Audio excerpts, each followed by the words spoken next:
ভারত পাকিস্তান সংঘাতের কারণে বন্ধ দুই দেশের ফ্র্যাঞ্চাইজি টুর্নামেন্ট আইপিএল ও পিএসএল। কিন্তু 10 মে এখন আবারও আলোর মুখ দেখতে পারে ক্রিকেট। এ অবস্থায় আইপিএল ও পিএসএল-এর বাকি ম্যাচগুলো কবে মাঠে গড়াবে সেটি এখন বড় প্রশ্ন।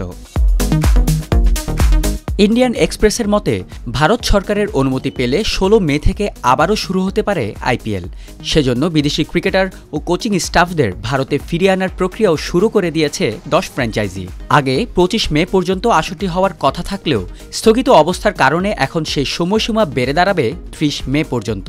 তবে এমন হলে বিদেশি অনেক ক্রিকেটারকে হারাতে পারে কয়েকটি ফ্র্যাঞ্চাইজি।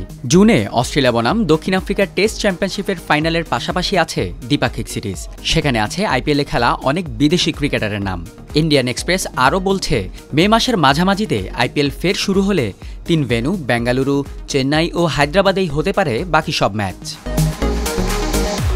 পিএসএল-এর চিত্রটা আবার ভিন্ন। স্থগিত থাকা আসরটি ফের কবে শুরু হবে পাওয়া যায়নি এখনও কোনো সম্ভাব্য তারিখ। তবে পিএসএল-এ বাকি আছে মাত্র 8টি ম্যাচ, আর এই সবগুলো ম্যাচ ইসলামাবাদের কাছের রাওয়ালপিন্ডি ক্রিকেট স্টেডিয়ামে আয়োজনের পরিকল্পনা চলছে। পিসিবির সূত্র মারফত এমনটাই জানিয়েছে জিও নিউজ। তাদের মতে নিরাপত্তার স্বার্থে বিদেশি খেলোয়াড়দের দুবাইয়ে রাখার জন্য এবং দেশি খেলোয়াড়দের প্রস্তুত রাখতে এরই মধ্যে নির্দেশনা দেওয়া হয়েছে 6 ফ্র্যাঞ্চাইজিকে। তবে যুদ্ধবিরতিতে আবারও ভারত কিংবা পাকিস্তানে গিয়ে বিদেশি ক্রিকেটাররা কতটা নিরাপদ অনুভব করবেন সেটি এখন দেখার পালা। সেক্ষেত্রে শঙ্কা আছে আইপিএল কিংবা পিএসএল দুই ফ্র্যাঞ্চাইজি টুর্নামেন্টের বাকি ম্যাচগুলোতে কমে যেতে পারে বিদেশি ক্রিকেটার ও কোচিং স্টাফের সংখ্যা।